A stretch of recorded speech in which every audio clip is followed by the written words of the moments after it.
Bonjour, je vous souhaite la bienvenue dans mon univers et je vais vous présenter un petit peu mon petit programme d'exercice somatique et pourquoi en fait j'ai choisi cette méthode plutôt qu'une autre. Actuellement, on a globalement tendance à tomber, je trouve, dans un piège, c'est de penser que plus de bien-être égale toujours plus d'efforts inconsidérés, de la performance.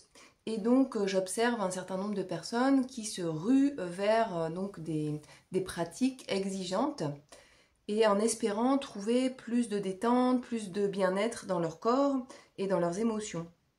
Or, ça a été prouvé scientifiquement et on peut le ressentir quand on le pratique. Les disciplines les plus efficaces pour réduire le stress, pour réduire les tensions internes du corps, eh bien, ça ne sont pas les pratiques les plus exigeantes. Au contraire, ce sont les plus douces. Et donc, ces pratiques exigeantes, en fait, elles vont non seulement être exigeantes physiquement, générer une tension interne de plus. Donc, quand on est capable de le faire et qu'on a une capacité à éliminer les tensions naturellement, qu'elles soient physiques ou émotionnelles, ben, tout va bien, ça nous convient et c'est très bien. Mais quand on a perdu cette capacité ou qu'on l'a pas parce qu'on est hypersensible, parce qu'on a vécu un peu des traumatismes, qu'on a des faiblesses au niveau du corps ou des tendances à fabriquer de l'inflammation, des douleurs chroniques, etc. Eh bien, le corps n'a pas la capacité d'éliminer en fait ces stress qu'on lui fait subir. Ça se traduit également par un dialogue intérieur difficile, dur envers soi-même. Je dirais même, je vais oser le mot malveillant envers soi-même. En fait, on se malmène nous-mêmes. Et quand on surveille un petit peu notre dialogue intérieur et qu'on est dans ces pratiques-là, c'est pas assez bien, vas-y, aujourd'hui c'est pas assez bien, tu dois faire plus, t'es capable de plus, mais qu'est-ce que t'es nul, mais pourquoi t'as fait ça aujourd'hui vous voyez, c'est toujours plus en fait. Et ce système de reconnaissance qu'on met en place, reconnaissance entre nous-mêmes et nous-mêmes, hein, eh bien, en fait, il tourne autour de la performance. Et donc, si je n'ai pas été performant aujourd'hui, je suis nul, c'était pas assez bien, je m'en veux, on peut même aller dans de la culpabilité. Et au final, le bien, c'est la performance, et le mal, c'est la fatigue. Ou alors, on va associer un petit coup de mou à quelque chose de dramatique, à de la paresse, etc. Or, le corps, de quoi il a besoin quand il va pas bien? Il a besoin de douceur.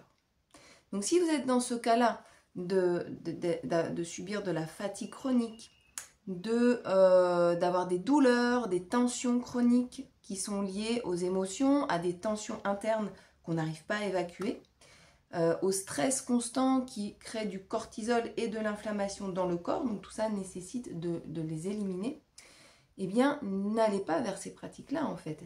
Ça ne va pas fonctionner pour votre profil et par rapport à vos problèmes. Donc moi, j'ai compris tout ça avec le temps. Donc j'ai eu des problèmes d'hyperthyroïdie, donc le corps à l'intérieur, il bouillonne en permanence. Et j'ai connu en fait ces dialogues intérieurs permanents de tu dois toujours plus, ne t'arrête pas, s'arrêter c'est mal, faire une pause c'est mal, continue, va plus loin, tu dois finir ça à tel moment. Bon. Alors évidemment que c'est un curseur à trouver, à bien placer, et on le cherche en permanence tous les jours.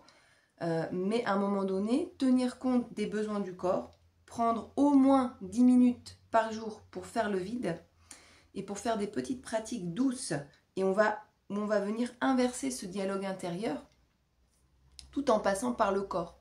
Parce que uniquement changer son dialogue intérieur en se disant je m'aime, je suis dans la douceur, je m'apporte de la douceur, ça, je suis pas sûre que ça va fonctionner vraiment. En tout cas, ça va pas forcément suffire. Ça peut être une porte d'entrée aussi. Mais passer par le corps, par des pratiques douces, et le message qu'on va envoyer à notre inconscient, à notre cerveau, à notre corps, c'est tu as le droit de te relâcher, tu as le droit de lâcher prise, tu as le droit de déposer tes fardeaux pendant le temps de cette séance. On retrouve une respiration qui est beaucoup plus posée, parce que parfois on n'arrive pas à retrouver une respiration profonde, donc on entretient aussi avec notre respiration cet état de stress intérieur qui va entretenir les tensions, les douleurs et un état émotionnel qui est toujours en mode survie. Donc voilà, c'est vraiment envoyer le message à tout ce qui constitue le fonctionnement de notre organisme, tous ces leviers sur lesquels on peut appuyer pour faire descendre le taux de stress et améliorer notre bien-être général. Donc notre cerveau, notre mental, notre corps, notre inconscient. Donc c'est vraiment inverser la direction de cette spirale négative, de ce cercle vicieux pour revenir dans l'autre sens et donc pour amener un dialogue bienveillant envers soi-même. Ça ne veut pas dire non plus que je deviens paresseux, ça ne veut pas dire non plus que je fuis mes responsabilités, ça veut dire que pendant un temps dans la journée, je m'autorise vraiment à lâcher prise. De cette qualité de repos que je vais pouvoir m'accorder, eh bien mon corps va bien se régénérer et donc va naître une capacité d'action qui va être beaucoup plus à l'aise, qui va être beaucoup plus puissante, j'ai envie de dire. Donc c'est vraiment apprendre à se reposer, apprendre à reposer son corps pour être meilleur dans l'action. Et donc comment fonctionnent ces petits exercices somatiques? Eh bien moi j'ai décidé d'allier plusieurs pratiques. Donc quelles pratiques? Donc des pratiques du yoga où on retrouve des exercices de respiration très simples que j'associe au mouvement parce que plus on va ouvrir l'espace respiratoire et plus finalement la respiration, elle va se modifier de manière totalement naturelle, presque d'elle-même. Ensuite, j'associe également des automassages parce que parfois, quand on est vraiment dans un niveau de stress élevé, on n'arrive pas à apaiser notre respiration. Et donc, les massages, en fait, ça va forcément changer la chimie du corps. C'est-à-dire que là où on était en train de fabriquer du cortisol à outrance, eh bien, le corps va se mettre à fabriquer des neurotransmetteurs et des hormones du bien-être. Le neurotransmetteur GABA, la sérotonine, la mélatonine, etc. L'ocytocine aussi. Le toucher, c'est beaucoup l'ocytocine. Et donc, en fait, ça se fait sans réfléchir. Ça se fait, c'est pas une prise de tête. C'est pas un truc où je me rajoute encore une charge à la fois mentale, de volonté de compétition, de performance, mais ça n'est que de la douceur. Et à partir du moment où j'ai vraiment descendu le niveau de stress, je peux aller vers plus de performance, mais après quoi je cours? Il faut vraiment se poser la question. Moi, c'est vraiment, j'ai fait vraiment un revirement à 360, c'est-à-dire que après quoi je cours, où je place mon énergie de performance, c'est quoi le curseur et qu'est-ce que je cherche à dépasser? Est-ce que c'est un objectif que je cherche à atteindre, mais sans être dans quelque chose de rigoureux, si, il faut de la rigueur bien sûr, mais quelque chose de rigide? Ou est-ce que c'est quelque chose de global où je cherche, comme on dit, à ménager ma monture pour aller plus loin? Et donc pour ça, je m'autorise des pauses, mais des pauses qui soient récupératrices. Donc c'est vrai qu'on a aussi l'idée préconçue que se mettre devant la télé, ça suffit pour se reposer. Mais la télé, d'abord, ça dépend de ce qu'on regarde à la télé. Et bon, là, on sait aussi que la lumière des écrans n'est pas forcément très bonne pour nos yeux, donc ça crée une tension dans nos yeux, ça on y est tous plus ou moins réceptifs. Mais le fait de regarder un film ou de regarder la télé, ça va pas forcément être suffisant pour se régénérer. Et j'observe beaucoup de gens qui me disent, moi j'arrive à dormir, ou bien je me repose beaucoup, mais en fait je suis toujours fatiguée. Donc c'est comment faire pour avoir vraiment un moment de récupération qui soit récupératrice et efficace pour retourner dans l'action de manière plus, plus en forme, plus efficace, etc. quoi. Plus on gagne en efficacité dans le repos, plus on gagne en efficacité dans notre action. Et donc, moi, mon objectif, c'est vraiment de proposer aux gens des petits programmes adaptés à leurs besoins et à leur morphologie. Donc si je traverse une période où je suis complètement à bout, je suis très fatiguée, il y a vraiment des exercices très précis à faire pour relancer l'énergie profonde du corps. Et encore, ce n'est pas forcément des choses dures en fait, c'est vraiment des choses très précises. Dans les respirations du yoga, on nous propose vraiment des exercices qui vont permettre au corps d'aller emmagasiner, assimiler l'énergie qu'on va lui donner, avec des rétentions poumons pleins, avec des différentes techniques très précises qu'il faut connaître en fait. Et une fois qu'on les connaît, je veux dire, en 5 minutes par jour, on a augmenté notre énergie vitale. C'est assez impressionnant. Bon, pour avoir connu des problèmes de thyroïde, je sais de quoi je parle. Et vraiment, moi, ça m'aide énormément. Mais dans les périodes où, à l'inverse, on est à cran, on est à bout, on est limite... on ressent des émotions même très très vives, parfois d'impatience, voyez, enfin, on a tendance à être vraiment en stress en fait, en permanence. Bah, à l'inverse, on va avoir besoin de redescendre. Donc là, il y a vraiment des exercices très précis qui vont permettre de rééduquer le système nerveux, de le faire revenir dans le système parasympathique, qui est celui qui permet de se reposer de manière efficace. Et puis quand on a des tensions localisées dans le corps, c'est important aussi de faire des exercices précis par rapport à ces tensions-là, qui parfois peuvent se transformer en douleur ou en dysfonctionnement ou en maladie. Donc c'est important aussi d'apprendre à ressentir le moment où la tension elle arrive, quand elle n'est pas encore trop forte. Parce que c'est là que ça va être le plus facile de la dénouer facilement. Alors que quand on a attendu, quand on ne sait pas, on n'est pas capable d'être à l'écoute de notre corps, on ne sait pas repérer ces signaux avant-coureurs en fait, et puis en plus on n'a pas forcément les outils pour dénouer la tension avant qu'elle devienne vraiment problématique, qu'elle occupe tout l'espace, et là c'est plus difficile de l'atténuer.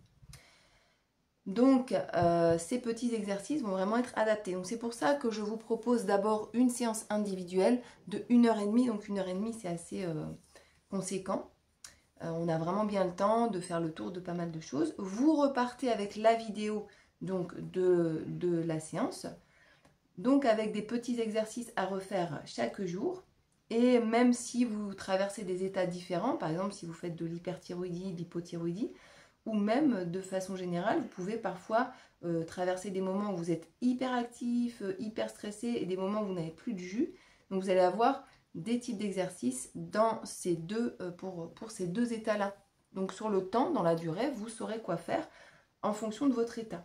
Donc ce que je vous propose, c'est vraiment ensuite 10 minutes par jour. Donc ces exercices, ils ne vous prennent pas non plus énormément de temps à faire, soit le matin, soit le soir, soit les deux. Ça dépend aussi de votre timing, enfin de votre planning, est-ce que vous avez le temps, etc.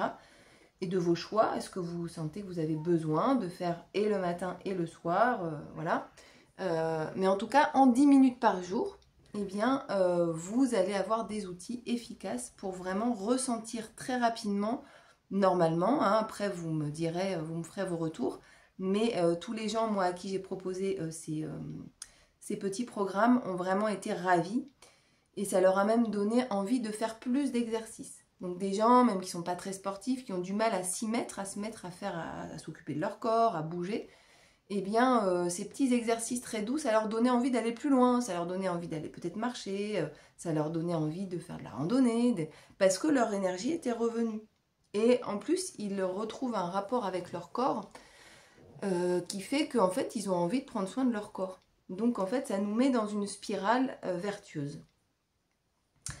Donc 10 minutes par jour, c'est pas beaucoup. Et ce que je propose aussi pendant un mois, c'est de vous proposer de vous faire assister à des séances collectives, donc toujours à distance, et de pouvoir parler à la fin du cours de comment vous vivez le yoga, les exercices.